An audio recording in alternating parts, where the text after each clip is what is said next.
চলছে হচ্ছে। ইনশাআল্লাহ আমরা আশা করি এই কর্মচারীদের শেষ রক্তবিন্দু থাকতে গেজেট প্রকাশ না করে আপনারা একজনও বাড়ি যেতে পারবেন না। আমাদের রাজস্ব খাতে লক্ষ লক্ষ টাকা খরচ করে আপনারা আরামে এসে চা খাবেন আর ভালো ভালো খাবেন, গেজেট প্রকাশ করবে লক্ষ লক্ষ টাকা খরচ করে, আর সে বাস্তবায়ন করে যাবেন না। আপনাদের বাড়ি যেতে কোনো সহজে এটা মনে করবেন না। তাই আপনাদেরকে আমি এই সমাবেশ থেকে স্পষ্ট ভাষায় জানিয়ে দিতে চাই, যত দ্রুত সম্ভব গেজেট প্রকাশ করুন।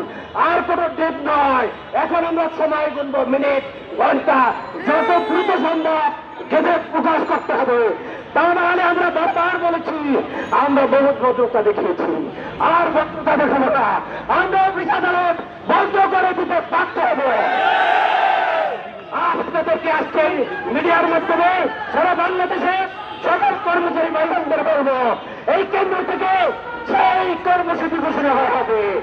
আপনারা শেষ রক্তবিন্দু দিয়ে হলেও সেই কর্মসূচি পালন করবেন এবং আমাদের এই কর্মসূচি শুক্রবার সভা থেকে এখন যে কর্মসূচি ঘোষণা করা হবে, আমাদের মুখ্য সমন্বয়ক যে কর্মসূচি ঘোষণা করবেন, সেই কর্মসূচিতে আমরা সবাই ইনশাআল্লাহ অংশগ্রহণ করবো।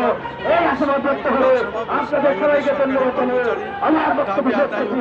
আল্লাহ হাফেজ। বাংলাদেশ জিন্দাবাদ। জয় হোক রাষ্ট্রপক্ষ কর্মচারী।